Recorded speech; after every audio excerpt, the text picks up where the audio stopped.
Hello everyone.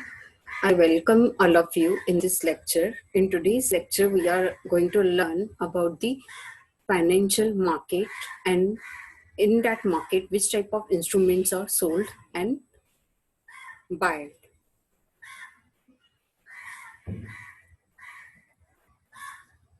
First thing first, financial market. What, what do you mean by the financial market?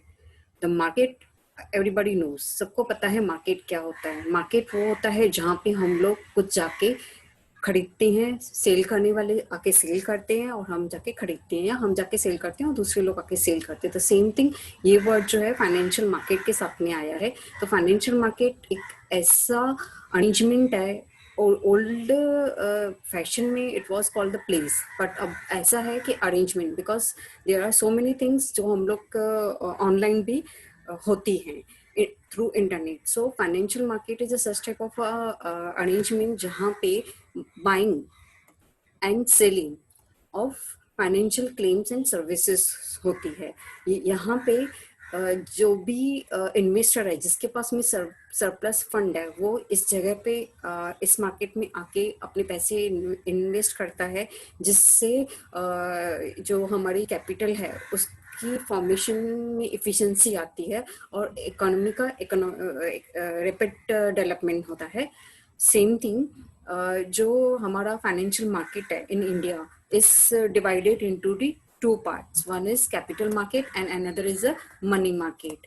Capital market मतलब जहाँ पे आप जो भी इन्वेस्टर है उसको लॉन्ग टर्म इन्वेस्टमेंट करनी हो तो उसको कैपिटल मार्केट में इन्वेस्ट करता है. एंड मनी मार्केट मतलब क्या, अगर किसी इन्वेस्टर को थोड़े समय के लिए, मतलब कि 3 मंथ 6 मंथ, मतलब विद इन अ ईयर अगर किसी को इन्वेस्टमेंट करनी है तो वो कौन सी मार्केट में जाता है? मनी मार्केट में जाता है. अब ये दोनों मार्केट में जाने से पहले इतना तो नॉलेज होना चाहिए कि दोनों मार्केट में हमें मिलेगा क्या, मीन्स कि कौन से टाइप के सिक्योरिटीज, कौन से टाइप के इंस्ट्रूमेंट्स या प्रोडक्ट्स मिलेंगे हमको इस मार्केट में. तो let us see one by one. This diagram will tell you the full picture of the types of financial market in India. India में जो फाइनेंशियल मार्केट है, as I had already mention, एक होता है हमारा capital market और दूसरा हमारा क्या होता है? Money market. अब कैपिटल मार्केट जो है, अगेन ये फिर से डिवाइड किया गया है. एक होता है हमारा प्राइमरी मार्केट एंड सेकेंड हमारा क्या होता है? Secondary market. Right. So primary market में we will see ahead, primary market में हमें कौन कौन से प्रोडक्ट्स मिलेंगे और सेकेंडरी मार्केट में हमें कौन कौन से प्रोडक्ट में हम लोग अपना पैसा इन्वेस्ट कर सकते हैं.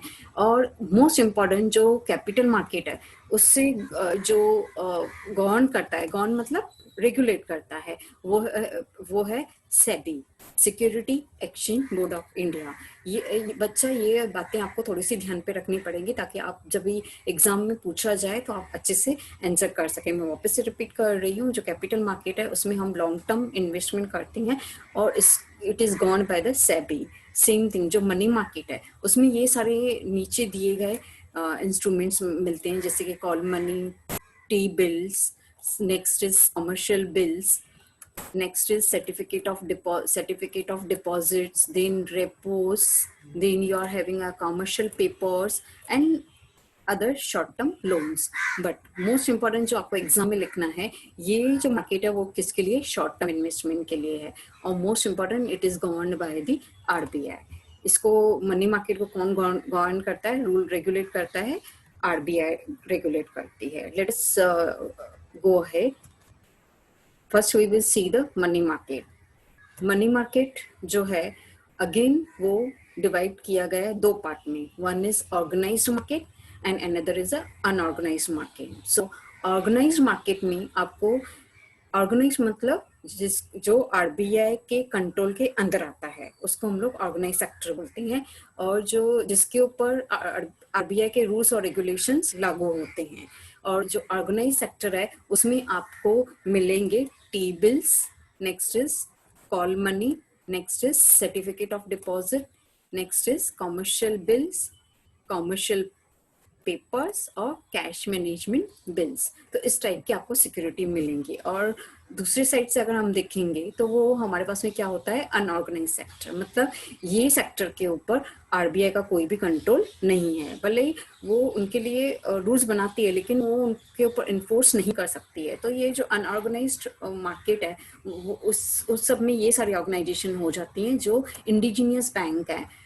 वो जो ट्रांजेक्शन्स करती है वो अनऑर्गेनाइज सेक्टर है। सेम थिंग मारवाड़ी जो डील्स करती हैं वो भी हमारी क्या होती है, अनऑर्गेनाइज सेक्टर है। सेम थिंग मनी लेंडर्स, वो स्मॉल बिग बिजनेसमैन हो, जो भी मनी लेंडर्स हैं वो सब अनऑर्गेनाइज सेक्टर में आ जाते हैं। और जितनी भी मार्केट में हुंडीज एज इंस्ट्रूमेंट डील की जाती हैं वो हमारा किस में आ जाता है, अनऑर्गेनाइज्ड सेक्टर में आ जाता है। Unorganised sector of money market. अब ये मनी मार्केट में आपको घड़ी घड़ी याद रखना होगा short term, okay, and governed by RBI.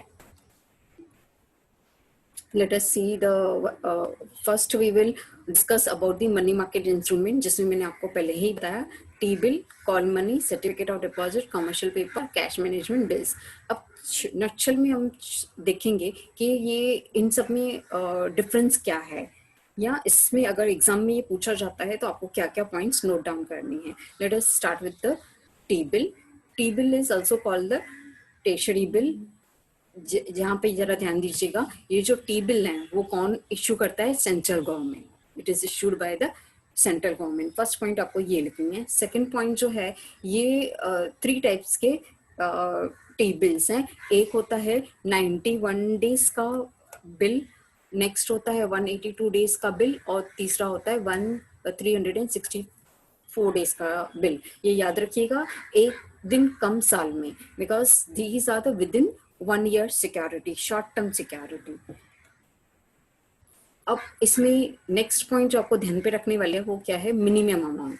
कम से कम आपको 25,000 इसमें जमा करने, उससे कम का अमाउंट का बिल आप नहीं ले सकते हैं। और अगर से ज्यादा का लेना है तो वो आपको क्या लेना है, मल्टीपल ऑफ 25,000, मतलब कि 50,000, 75,000, 1 लाख, ऐसे करके आप 25,000 ऐड करते जाइए। जो भी मल्टीपल्स ऑफ 25,000 रहेंगे उस उतने अमाउंट के आप बिल खरीद कर सकते हो।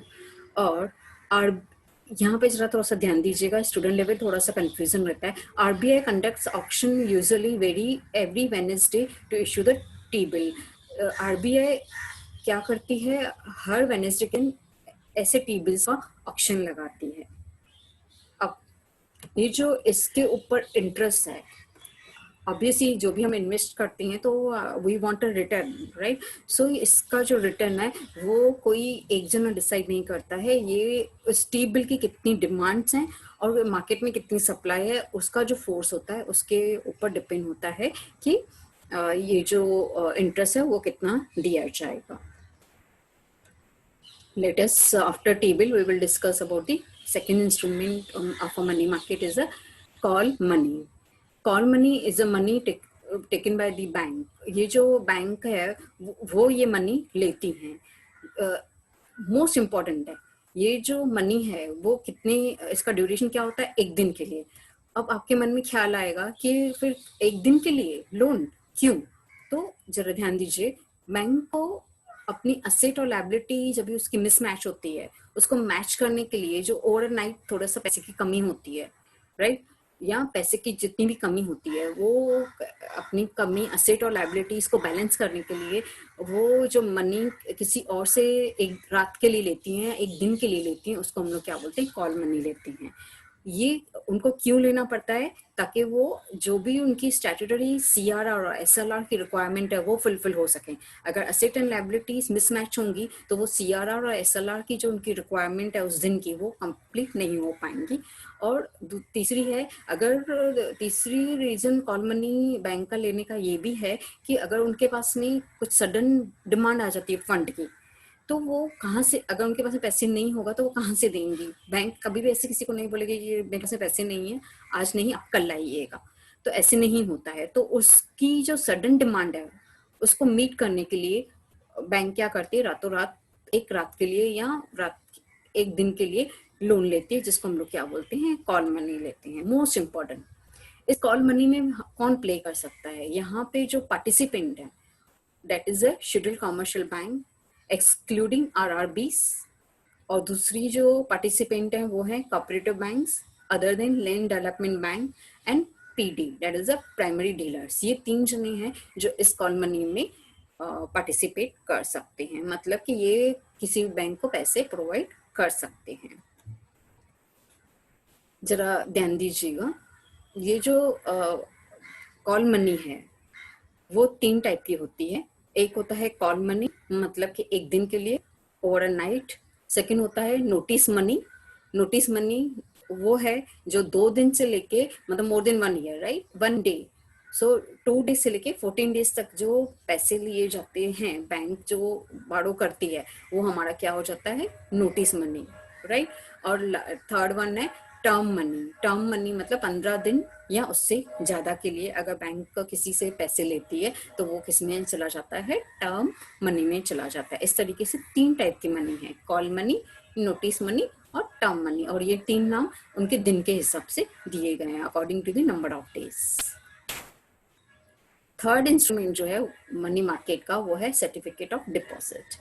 ये जो सर्टिफिकेट ऑफ डिपॉजिट है ये हमारी क्या है, फिक्स्ड डिपॉजिट की जैसी है। जैसे एफडी में बैंक में रखते हैं तो हमारे पास मैच्योरिटी डेट होती है, तो same thing certificate of deposit भी मनी मार्केट का ऐसा इंस्ट्रूमेंट है जिसमें फिक्स्ड मैच्योरिटी डेट रहती है। ये जो सर्टिफिकेट है इन इंडिया में कौन कौन इश्यू कर सकता है, इसको ये जरा थोड़ा सा ध्यान दीजिएगा। ऑल शेड्यूल बैंक, जितनी भी शेड्यूल कमर्शियल बैंक हैं वो सब ये सर्टिफिकेट ऑफ डिपॉजिट इशू कर सकती हैं, सिवाय आरआरबीज के, मतलब रीजनल रूरल बैंक्स को छोड़ के। और जो हमारी एरिया में लोकल बैंक रहती है, लोकल एरिया बैंक जो हम फेमस है LABS, लोकल एरिया बैंक्स हैं, वो नहीं इशू कर सकती हैं certificate of deposit. Same thing और कौन इशू कर सकता है, जरा ध्यान दीजिएगा, selected all Indian financial institution, जितनी भी हमारी सिलेक्टेड फाइनेंशियल इंस्टीट्यूशंस हैं वो सारी सर्टिफिकेट ऑफ डिपॉजिट इशू कर सकती हैं। अब ये सिलेक्टेड कैसे होती हैं, जिनको क्या होता है, आरबीआई की परमिशन होती है। तो ये है सर्टिफिकेट डिपॉजिट का स्ट्रक्चर। ओके, ये जो सर्टिफिकेट ऑफ डिपॉजिट है वो किसको इशू किया जाता है, ये तो हो गया कौन इशू करेगा, किसको इशू किया जाता है, ये किसी को भी इशू किया जा सकता है, इंडिविजुअल को, कॉर्पोरेशंस को, कॉर्पोरेट्स को, कंपनीज को, ट्रस्ट को, फंड को, एसोसिएशंस को, एक्सेट्रा को, राइट। नेक्स्ट इज, अब क्वेश्चन होता है अगर किसी को भी सर्टिफिकेट ऑफ डिपॉजिट खरीदना है तो वो कितने का खरीदेगा। यहाँ पे जरा ध्यान दीजिएगा, मिनिमम 1 लाख, मतलब 1 लाख से कम का अमाउंट आप खरीद नहीं सकते हैं, और फिर अगर उससे ज्यादा खरीदना है तो multiple of 1 lakh, means 1 lakh, 2 lakh, 3 lakh, ऐसे करके मल्टीपल ऑफ लैक्स का अमाउंट का आप खरीद सकती हैं। इसका जो सर्टिफिकेट ऑफ डिपॉजिट जो है उसका जो मैच्योरिटी पीरियड है वो होता है 7 दिन से लेके 1 साल तक। ये कौन से केस में, कमर्शियल बैंक के केस में। पर अगर हम फाइनेंशियल इंस्टीट्यूशन की बात करें तो उसका मैच्योरिटी पीरियड जो है वो नॉट लेस इन 1 ईयर, मतलब कम से कम 1 साल, और ज्यादा से ज्यादा कितने सालों तक होना चाहिए, 3 सालों तक होना चाहिए। और इस सर्टिफिकेट ऑफ डिपॉजिट में जो रिटर्न है वो किस तरीके से मिलता है, डिस्काउंट। अगर डिस्काउंटेड अगर आपको पता नहीं हो तो मैं आपको एक बात एक एग्जांपल यहाँ पे देना पसंद करूंगी। समझ लीजिए अगर आपका शेयर 10 रुपए का है और आपको जो गवर्नमेंट है वो सर्टिफिकेट ऑफ डिपॉजिट 8 रुपीज में दे रही है, राइट। तो यहाँ पे जो 2 रुपए का डिफरेंस है वो हमारा क्या होता है, डिस्काउंटेड। मतलब कि आपको ये जो सर्टिफिकेट ऑफ डिपॉजिट है वो कितने में मिलेगा राजा, 8 रुपए में मिलेगा। और जब आप ये सर्टिफिकेट ऑफ डिपॉजिट सेल करोगे तो वो आप कितने में सेल करोगे, 10 रुपीज में सेल करोगे। तो यहाँ पे जो 2 रुपए का आपको फायदा हुआ वो आपका क्या है, रिटर्न है। मतलब कि ऐसे एज सच इस सर्टिफिकेट के ऊपर कोई इंटरेस्ट नहीं होता है, सिर्फ डिस्काउंट रेट रहता है। और दूसरे जो रहते हैं मार्केट बेस्ड दूसरे तरीके के भी सर्टिफिकेट ऑफ डिपॉजिट रहते हैं जिसमें हम लोगों का फिक्स या फ्लोटिंग बैंक रेट्स रहते हैं जो हमको मिलते हैं। नेक्स्ट जो मनी मार्केट का इंस्ट्रूमेंट है कॉमर्शियल बिल, नाम ही सजेस्ट करता है ट्रेड बिल।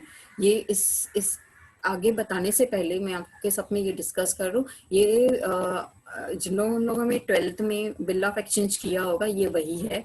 ये जो कमर्शियल बिल है ये हमारे क्या है, जेन्युइन ट्रेड ट्रांजेक्शन्स में से जो बिल बनते हैं वो होते हैं। और ये जो है वो जितने a bill of exchange is an important commercial bill which is drawn by the seller।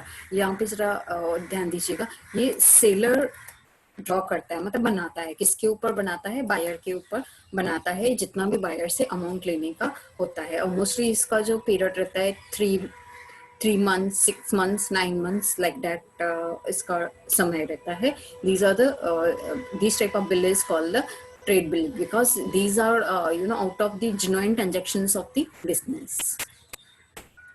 Next is commercial paper.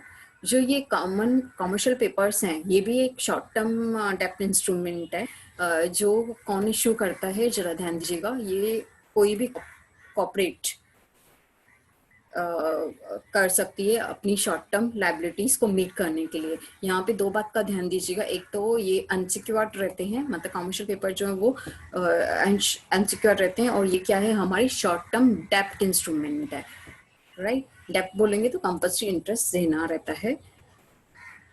अब क्वेश्चन होता है who can issue the commercial papers? Corporate, primary dealers and all India financial institutions are eligible to issue the commercial papers। पर वो सब, what do you mean by eligible? वो सब जिनको RBI ने परमिशन दी है इशू करने की।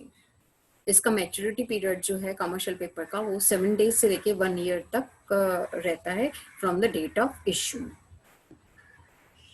हु कैन इन्वेस्टमेंट, अभी ये सेकेंड टाइप है इशू, तो ये लोग करेंगे, खरीदेगा कौन? कोई भी खरीद सकता है, इंडिविजुअल्स खरीद सकती हैं, बैंक खरीद सकती है, अदर कॉर्पोरेट बॉडीज कर सकती है, इनकॉर्पोरेटेड बॉडीज खरीद सकती है, नॉन रेसिडेंट ऑफ इंडिया खरीद सकता है, FIIs खरीद सकती है, मतलब कमर्शियल पेपर को कोई भी खरीद सकता है, इनमें से कोई भी खरीद सकता है। अब यहाँ पे एक और क्वेश्चन आता है कि यहाँ पे एक और क्वेश्चन आता है whether all the corporate would automatically be eligible to issue the commercial papers. क्या सारी कमर्शियल बैंक्स कमर्शियल पेपर जो है वो सब सारी कंपनियां इशू कर सकती हैं? तो इसका आंसर है नो। कोई भी इस तरीके से इशू नहीं कर सकती है। किसी भी कंपनी को अगर कमर्शियल पेपर इशू करने हैं तो उनको 3 कंडीशंस सेटिस्फाई करनी होती हैं। जरा देख लीजिए कौन सी 3 कंडीशन है। सबसे पहले तो उसकी जो टेंजिबल नेटवर्थ है वो 4 करोड़ से कम नहीं होनी चाहिए। सेकंड जो कंडीशन है वो क्या होना चाहिए, उसकी जो वर्किंग कैपिटल है, जो रोजमर्रा का जो पैसा लगता है वो सैंक्शन हुआ होना चाहिए किसी बैंक से या किसी भी ऑल इंडिया में कोई भी फाइनेंशियल इंस्टीट्यूशन या इंस्टीट्यूशंस हैं उससे सैंक्शन की हुई होनी चाहिए। और तीसरा जो है उसका जो बारोड अकाउंट है, बारोवल अकाउंट जो है वो उसका क्या होना चाहिए, स्टैंडर्ड होना चाहिए, मतलब कि उसमें बैड डेब्ट्स नहीं होना चाहिए। स्टैंडर्ड असेट्स मतलब बोलेंगे उसको बोलते हैं जिसमें बैड डेब्ट्स नहीं होते हैं या डाउटफुल नहीं रहते हैं। अगर किसी में भी डाउटफुल है तो वो हमारा जो बारोवल अकाउंट है वो स्टैंडर्ड नहीं है। तो इसका मतलब कि अगर जो कंपनी कमर्शियल पेपर्स को मार्केट में इशू करना चाहती है तो वो उसका ये क्लियरिटी होनी चाहिए। वो क्लियरिटी कोई भी फाइनेंशियल इंस्टीट्यूशन उसके लिए दे सकती है कि उसका जो स्टैंडर्ड उसका जो बारोवल अकाउंट है it is consist of only standard assets, मतलब उसमें डाउटफुल या और किसी तरह के बैड डेब्ट्स या डाउटफुल नहीं होने चाहिए। These are the 3 conditions required for every corporate to issue the commercial papers in the market. And let us see the last component or last instrument of a money market। ये है cash management bills. ये जो cash management bill है जो first time वो issue किए गए थे 12 मई 2010, ये लेटेस्ट concept है। The purpose of the mechanism is to enable the government to meet its temporary cash flow mismatch। अगर गवर्नमेंट को टेम्पररी मिसमैच है कैश फ्लो का, तो वो मैच करने के लिए ये इस तरीके के कैश मैनेजमेंट बिल्स इशू किए जाते हैं. The bills are issued by the RBI on behalf of the government. ये कैश मैनेजमेंट बिल जो है वो एक्चुअली गवर्नमेंट इशू करती है, पर उस गवर्नमेंट के बिहाफ पे कौन इशू करता है? आरबीआई करती है. सबके सामने ये आता है कि आरबीआई इशू कर रही है. आरबीआई इशू नहीं करती है. RBI on the behalf of government ये इशू करती है. ये एक नया कंसेप्ट आया है और ये गवर्नमेंट की कैश फ्लो को मिसमैच को फिलफिल करने के लिए पिक्चर में लाया गया है. ये जो कैश मैनेजमेंट बिल्स हैं उसका जो टाइम है, जो मैच्योरिटी पीरियड है वो क्या है? 90 डेज का है. मतलब विद इन 90 डेज ये मैच्योर्ड हो जानी चाहिए.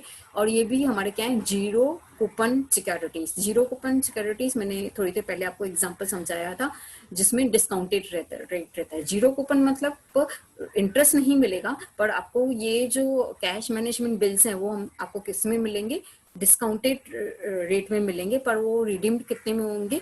मैच्योरिटी पे. जैसे कि इससे पहले मैंने आपको एग्जांपल बताया था, अगर 10 रुपीज का शेयर है और 10 रुपीज का बिल है तो आपको कितने में मिलेगा? ये एग्जांपल ले लेते हैं, 8 रुपीज में मिलेगा. तो ये आपको मिलेगा 8 रुपीज में, पर 90 डेज में जब आप इसको वापस दोगे आरबीआई को तो आपको पूरे 10 रुपीज मिलेंगे. तो इसके लिए ये जीरो कूपन सिक्योरिटीज है, but at the time of maturity you will get a full face value. और ये इसका जो टाइम है भले लेस देन 90 डेज होना चाहिए, पर हर एक बिल का टाइम जो है वो डिसाइड करता है कि जो गवर्नमेंट है उसकी जो रिक्वायरमेंट है वो क्या है. मतलब कौन से पर्पस के लिए या कौन से रीजन के लिए ये बिल्स इशू किए गए. According to that their time may be for 30 days, may be 60 days, पर within less than 90 days ही होते हैं. अब तक हमने बात किया था मनी मार्केट ऑर्गेनाइज्ड सेक्टर की. Let us speak about the money market unorganised sector. Unorganised sector में मैंने आपको पहले भी डायग्राम के थ्रू एक्सप्लेन किया था. इसमें आते हैं indigenous bank, Marwaris, money lenders, small or big businessmen, and hundis, right? So let us discuss each and every component. What is a indigenous bank? What is a Marwadis? And how the money lenders deals in the market. सबसे पहले तो indigenous bank जो है वो an individual or private firm है which receive the deposit and deals in the hundis. Hundis is one instrument और engage itself in the lending money. मतलब कि इंडिजिनियस बैंक जो है वो एक या तो इंडिविजुअल है या तो प्राइवेट फॉर्म है जो लोगों से अपने मतलब जितना भी उनका मार्केट में नाम है उस हिसाब से वो लोगों से डिपॉजिट लेती है और जिनको जरूरत होती है उनको लैंड करती है. इसमें 3 कैटेगरीज होती हैं. पहली कैटेगरी है one who deals only in the banking business. मतलब ये जो इंडिविजुअल है या प्राइवेट फॉर्म है, भले वो बैंक का उसको लाइसेंस नहीं रहता, लेकिन वो हम किस तरीके से डील करती हैं बैंकिंग बिजनेस के जैसे. मतलब लोगों से डिपॉजिट लेना और फिर लैंड करना वेरी स्मॉल बेसिस पे, राइट. नेक्स्ट और इनको हम लोग क्या बोलते हैं? मुल्तानी. जरा याद कीजिएगा, जो ओनली बैंकिंग बिजनेस में डील करती हैं ऐसे लोगों को हम लोग क्या बोलते हैं? ऐसे इंडिजिनियस बैंक को हम लोग क्या बोलते हैं? मुल्तानीज. सेकेंड होती है one who combine banking business and the trade.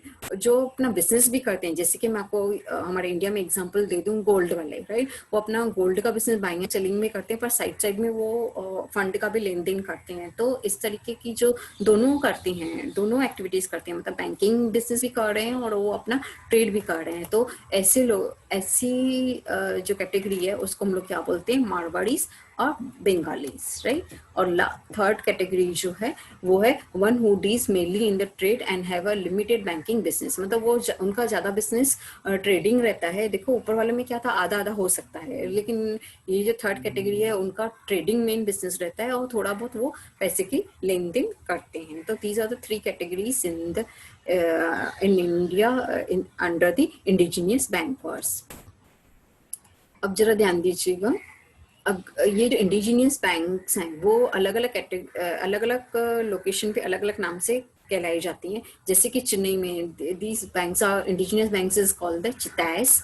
Northern India में these banks are called the Shuklas. Mahajans and Khatris. Mumbai में ये कहलाती हैं श्रॉफ्स और मारवाड़ीज, और बंगाल में ये कहलाती हैं सेठ और बनियास। So this way I had covered the Marwadis. Next is money lenders. ये जो मनी लेंडर्स हैं वो इंडिजिनियस बैंकर्स और मनी लेंडर्स में ये डिफरेंस है कि जो इंडिजिनियस बैंक है वो लोगों से पैसे लेके डिपॉजिट एक्सेप्ट करके देती है, लेकिन मनी लेंडर्स जो है वो अपने ओन सोर्सेस से लोगों को पैसे करते हैं, मतलब इनका पैसे पे पैसे चढ़ाना इनका मेन बिजनेस रहता है, राइट।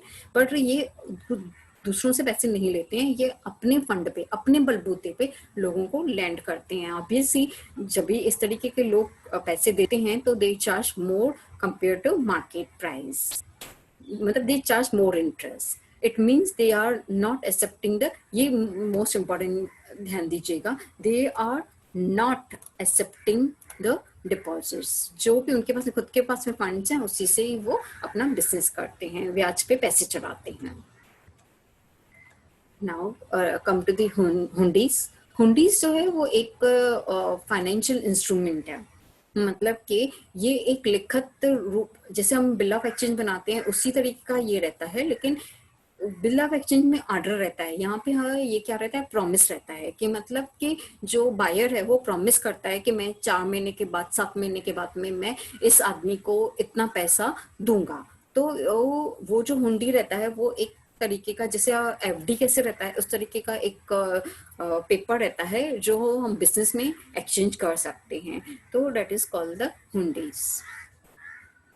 और ये जो है वो एक रेमिटेंस इंस्ट्रूमेंट है, अगर मुझे किसी और को पैसा देना है मेरे पास में नहीं तो I can exchange the hundis, right. जैसे बिल ऑफ एक्सचेंज इंडोर्स किया जाता है उस तरीके से। और ये हमारा क्या है, last part is credit instrument है, ओके। और ये हुंडीज जो है वो अनजेन्युइन नहीं होती हैं, मतलब कि जहाँ पे ट्रेड ट्रांजेक्शन होती हैं उसी के लिए ये इस तरीके की हुंडीज बनाई जाती हैं। Let us turn our talks towards the capital market, और दूसरी तरफ हमारा है कैपिटल मार्केट। ये जो कैपिटल मार्केट है वो मार्केट है ट्रेडिंग के लिए, मतलब कि जहाँ पे second you can call it as a market for the long term securities, it is also called the market for the trading, मतलब buying and selling of securities। जितनी बार भी आप चाहें मार्केट में जाके अपनी शेयर्स, डिबेंचर्स, बॉन्ड जो भी है उस मार्केट में होंगे वो आप बाय और सेल कर सकती हैं। और मोस्ट इम्पॉर्टेंट जो है इसको गवर्न करता है सेबी, मतलब security exchange board of India. पूरे कैपिटल मार्केट के ऊपर कंट्रोल, उनके लिए रूल्स बनाना, रेगुलेशंस बनाना, ये सब सेबी का काम है, okay। और as it is a totally contra to the money market में शॉर्ट टर्म के लिए इन्वेस्टमेंट की जाती है, where is in the capital market किसके लिए इन्वेस्टमेंट की जाती है, लॉन्ग टर्म के लिए। और जो ये कैपिटल मार्केट है इंस्ट्रूमेंट के हिसाब से, मतलब इस कैपिटल मार्केट में आपको कौन कौन सी चीजें मिलेंगी या प्रोडक्ट्स मिलेंगे या किस किस टाइप की इन्वेस्टमेंट में आप इन्वेस्ट कर सकते हो, उसके बेसिस पे ये कैपिटल मार्केट जो है वो 2 कैटेगरीज में डिवाइड किया गया है। एक है हमारा नॉन सिक्योरिटीज और सेकंड है हमारा securities. Late us see the what is a non securities and securities, और इस नॉन सिक्योरिटीज में क्या क्या इन्वेस्टमेंट हम कर सकते हैं और सिक्योरिटीज में हम क्या क्या इन्वेस्टमेंट कर सकते हैं। जो नॉन सिक्योरिटीज है उसमें आ जाता है हमारा म्यूचुअल फंड, एफडीज मतलब fixed deposits, bank deposits, provident fund, small savings etcetera. और अगर सेकेंड साइड लिया जाए that is a security side, तो सिक्योरिटी साइड में again it is divided into the 2 parts. Securities capital का जो सिक्योरिटी मार्केट है, एक होता है प्राइमरी मार्केट।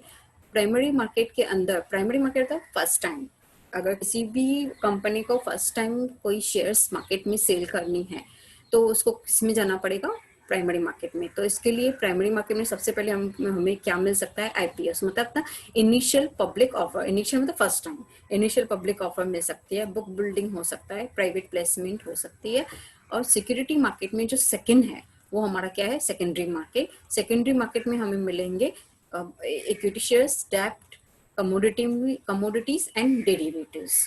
ये 4 इंस्ट्रूमेंट हमको सेकेंडरी मार्केट में मिल जाएंगे. Let us discuss all in details. First we will go for the non securities market, that is mutual FDs and all this things, and then we will go for the securities market, and inside that also first we will go for the primary and then we will go for the secondary market. So first thing first, what is a mutual fund? ये concept सबको पता है. Mutual fund क्या होता है? जो एक mutual fund agent रहता है, जो छोटे छोटे इन्वेस्टर्स हैं उनसे पैसे लेके उनकी सेविंग का एक पूल बनाता है, मतलब कि उसको बहुत बड़ा कर देता है, और वो बड़ा हो जाने के बाद एक बड़ी कंपनी में वो इन्वेस्ट करता है, राइट. और वो पूल बनाने के बाद जब वो बड़ी कंपनी में इन्वेस्ट करता है तो वो क्या क्या खरीद सकता है? वो स्टॉक में इन्वेस्ट कर सकता है, बॉन्ड में कर सकता है, short term market money market instrument में कर सकता है, कमोडिटी मार्केट में, जैसे कि कमोडिटी मार्केट में हमें मिल जाएंगे precious metals, gold, silver etcetera. तो इस तरीके की वो एक बहुत बड़ा अमाउंट बना के हमारे बिहाफ पे वो स्मॉल हमारे मतलब स्मॉल इन्वेस्टर्स के बिहाफ पे एक बड़ा अमाउंट बना के वो एक ऐसी बड़ी कंपनी में इन्वेस्ट करता है, और जो बाद में उसमें से फायदा होता है वो सब लोगों को देता है. Let us see the working of the mutual fund. जो म्यूचुअल फंड है उसका फ्लो इस तरीके से है. यहाँ पे जरा देखिए, सबसे पहले हमारे हमारे क्या होते हैं? इन्वेस्टर्स होते हैं, राइट. इन्वेस्टर्स का वो पैसा ले, जो फंड मैनेजर रहता है वो पैसा लेता है और उसको वो क्या करता है? पूरा पूल बनाता है, मतलब कि बहुत छोटे पैसे लेके वो एक बहुत बड़ा अमाउंट बना रहता है. वो कौन करता है? ये फंड मैनेजर आ जाता है बीच में, कि वो कौन ये सब पैसे लेके कौन सब कुछ मैनेज करेगा? फंड मैनेजर करेगा. फंड मैनेजर करेगा क्या? फिर वो इन्वेस्ट करेगा किसी भी बड़ी कंपनी में, और वो उसमें से क्या करेगा? सिक्योरिटीज बनाएगा, इनकम जनरेट करेगा, रिटर्न जो भी मिलेगा वो क्या करेगा? पास बैक करेगा टू द इन्वेस्टर्स. तो इस तरीके का इनका जो म्यूचुअल फंड है उसका फ्लो चलता है. वो इन्वेस्टर्स के पास में जाता है, छोटे छोटे उनकी सेविंग्स ले आता है, एक बड़ा अमाउंट बनाता है, और वो फिर एक फंड मैनेजर अपॉइंट किया जाता है जो वो इन्वेस्ट करेगा, सिक्योरिटीज में इन्वेस्ट करेगा, उसमें से जनरेट करेगा, और बहुत सारी रिटर्न जब भी आ जाए रिटर्न आएंगी तब वो पास करेगा इन्वेस्टर्स को. Late us see the second side, securities. Securities के अंदर मैंने बताया था आपको दो हैं. एक है प्राइमरी मार्केट. सिक्योरिटीज मतलब क्या? जहाँ पे कुछ मतलब पेपर के फॉर्म में आपके पास में कुछ है जिसको आप बाय एंड सेल कर सकते हैं. तो ये जो सिक्योरिटीज है इसके अंदर दो मार्केट है, प्राइमरी मार्केट और दूसरा था सेकेंडरी मार्केट. तो प्राइमरी मार्केट में आपको सबसे पहले है हमारा initial public offer. What do mean the initial public offer? मतलब कि जो कंपनी नई बनती है या जूनी कंपनी है, फर्स्ट टाइम नए टाइप के शेयर्स इशू करती है, तो वो उसको सेकेंडरी मार्केट में नहीं जाना है, उसको कौन से मार्केट में जाना है? प्राइमरी मार्केट में जाना है. इसके लिए इस मार्केट को, ये फिल इन द ब्लैंक्स बहुत बार आता है, इसके लिए इस मार्केट को हम लोग क्या बोलते हैं? NIM, that is a new issue market, right. ये जो भी IPOs हैं जो फर्स्ट टाइम होते हैं वो प्राइमरी मार्केट में होने चाहिए. और ये जो इसके अंदर जितनी भी शेयर्स बाय और सेल किए जाते हैं उसकी जो वैल्यू है वो डिपेंड करता है कि कौन सी कंपनी है, कितने नंबर ऑफ शेयर्स कर रहे हैं, क्या प्राइस रेंज में हो रही है, ये सब डिटरमाइन होता है मार्केट में, प्राइमरी मार्केट में. सेकंड प्राइमरी मार्केट में जो सेकंड इंस्ट्रूमेंट है वो प्राइवेट प्लेसमेंट, मतलब कि जहाँ पे कंपनी को शेयर सेल करने हैं पर वो पब्लिक में नहीं देगी. प्राइवेट प्लेसमेंट मतलब जो अपने खुद के रिलेटिव्स, फ्रेंड्स और जो भी उसके पार्टनर्स हैं, पार्टनर के पार्टनर हैं, उनको पिक्चर में लेके जो भी शेयर सेल किए जाते हैं उसको हम लोग क्या बोलते हैं? प्राइवेट प्लेसमेंट बोलते हैं, right. So this is the concept of private placement. Investor involved in the private placement can include the large banks. कौन कौन पार्टिसिपेट करता है? लार्ज बैंक्स कर सकती हैं, म्यूचुअल फंड हो सकती हैं, इंश्योरेंस कंपनी हो सकती हैं, पेंशन फंड्स हो सकती हैं, ये कोई भी हो सकता है प्राइवेट प्लेसमेंट में. Private placement is a different from the public issue. ये मैंने पहले भी बताया। पब्लिक इशू में क्या होता है कि हम लोग प्रोस्पेक्टस देते हैं मार्केट में और लोगों को इनवाइट करते हैं, पर प्राइवेट प्लेसमेंट में ऐसे नहीं होता है। हम अपने ही फ्रेंड्स रिलेटिव्स को अगर उसको कोई डॉक्यूमेंट चाहिए देखने के लिए तो हम दे सकते हैं, लेकिन हम पब्लिक में इसको इशू नहीं कर सकते हैं। That is called private placement. Let us see securities के अंदर हमारा दूसरा था secondary market. Let us see secondary market में क्या क्या डील होता है। इक्विटी शेयर्स, इसको तो कुछ बताने की जरूरत नहीं है, काफी सारे लोगों को पता होगा, लेकिन फिर भी in nutshell equity means what it is a type of a shares which are issued by the company. जब भी कोई कंपनी से शेयर खरीदता है तो वो हमारा क्या हो जाता है, इक्विटी शेयर होल्डर। और एक तरीके का थोड़ा सा कंपनी का वो उतने नंबर ऑफ शेयर्स के लिए वो हमारा क्या हो जाता है, ओनर हो जाता है। इस तरीके का जो मार्केट है उसको, this market is very famous with the name stock market. दूसरा मार्केट जो हमारा रहता है, जो दूसरे टाइप के जो हमारे इंस्ट्रूमेंट है वो है डेप इंस्ट्रूमेंट। जो डेप इंस्ट्रूमेंट है वो हमें कहाँ मिलेंगे, डेप मार्केट में मिलेंगे। यहाँ पे हम लोग जिसे कि डिबेंचर्स हो गए, बॉन्ड्स हो गए, मतलब जो भी कंपनी का लोन फंड है उसमें जितनी भी इंस्ट्रूमेंट्स आते हैं वो सब इस मार्केट में मिलेंगे, राइट। ये जो डेप मार्केट है या जो डेप सिक्योरिटीज हैं वो दो कैटेगरीज में डिवाइड की गई हैं। वन इज गवर्नमेंट सिक्योरिटीज, मतलब जितनी भी सेंट्रल गवर्नमेंट और जो स्टेट गवर्नमेंट है वो जो भी, जैसे अपने नाम से होंगे आरबीआई बॉन्ड्स, तो इस तरीके के जो भी सिक्योरिटी गवर्नमेंट इंफ्रास्ट्रक्चर के लिए या किसी के लिए भी इशू करती हैं तो वो हमें कहाँ पे मिल जाएंगे, डेप मार्केट में मिल जाएंगे। द कॉर्पोरेट बॉन्ड मार्केट, दूसरा डेप्ट सिक्योरिटीज जो या डेप मार्केट है उसमें हमें दूसरा क्या मिल सकता है, कॉर्पोरेट बॉन्ड्स। मतलब कोई भी कंपनी अगर अगर बॉन्ड्स सेल कर रही है, मार्केट में इशू कर रही है, तो वो हमें डेप मार्केट में मिल जाएंगे।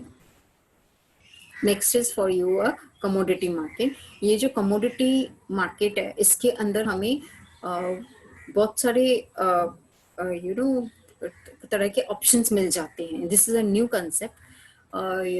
Here there are two types of products, commodities are there. One is a soft commodity, मतलब कि एग्रीकल्चर प्रोडक्ट, जैसे कि वीट हो गया, कॉफी हो गया, कोका हो गया, फ्रूट्स हो गए, शुगर हो गए। तो इस तरीके की जो भी बाइंग एंड सेलिंग की जाती है इस मार्केट में उसको हम लोग क्या बोलते हैं, कमोडिटी मार्केट। और दूसरा रहता है हार्ड कमोडिटी, जो होती है माइंड, मतलब कि जो माइन करके निकाली जाती हैं, जैसे कि गोल्ड हो गया, सिल्वर हो गया, ऑयल हो गया। तो ये हमारी क्या है, हार्ड कमोडिटीज हैं।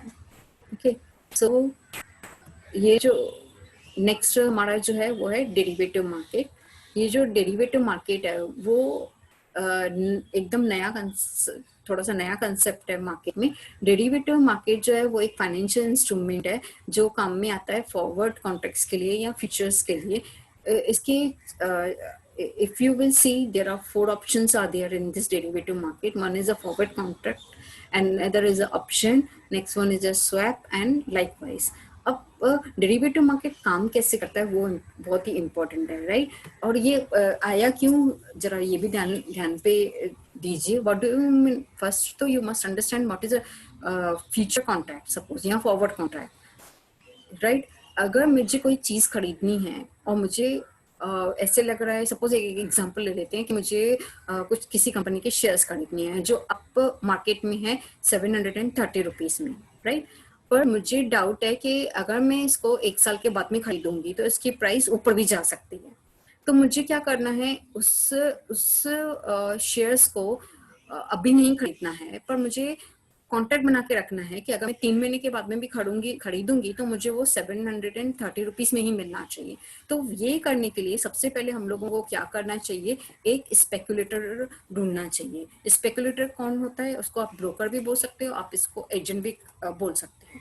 अब ये एजेंट क्या करेगा, आपके लिए एक फॉरवर्ड कॉन्ट्रैक्ट बना लेगा। मतलब कि अगर उस शेयर्स की या उस जो भी आप खरीदना चाहते हो इंस्ट्रूमेंट, शेयर्स हो गए, डिबेंचर्स हो गए, बॉन्ड्स हो गए, जो भी आप खरीदना चाहते हो, अगर मार्केट में उसकी प्राइस ऊपर भी चली गई तो भी ये आपको 730 में दिलाएगा। और अगर इसकी प्राइस मार्केट में नीचे भी चली गई तो भी वो आपको 730 में दिलाएगा। तो दोनों ही केस में अगर मार्केट में उसकी प्राइस ऊपर चली गई और आपको 730 में मिलेगा तो ये ब्रोकर का नुकसान है, एजेंट का नुकसान है। पर अगर ये प्राइस 730 से कम चली गई तो ब्रोकर का फायदा है, आपका नुकसान है। तो इस तरीके से डेरिवेटिव मार्केट डील करता है। डेरिवेटिव मार्केट जो है वो बहुत बड़ा इक्विटी मार्केट हो, डेप मार्केट हो, चाहे डेरिवेटिव मार्केट हो, हर एक जो है उस itself is a very big concept. तो अगर डेरिवेटिव मार्केट क्या होता है इस बारे में अगर आपको और जानकारी चाहिए तो ये डिटेल में मैंने इसके ऊपर एक लेक्चर यूट्यूब में एक लेक्चर बनाया हुआ है। तो आप मैं उसका लिंक आपको नीचे दे दूंगी, तो आप उसको इन डिटेल्स बता सकते हो, पर मैंने उसको एक एग्जांपल से समझाने की कोशिश की है।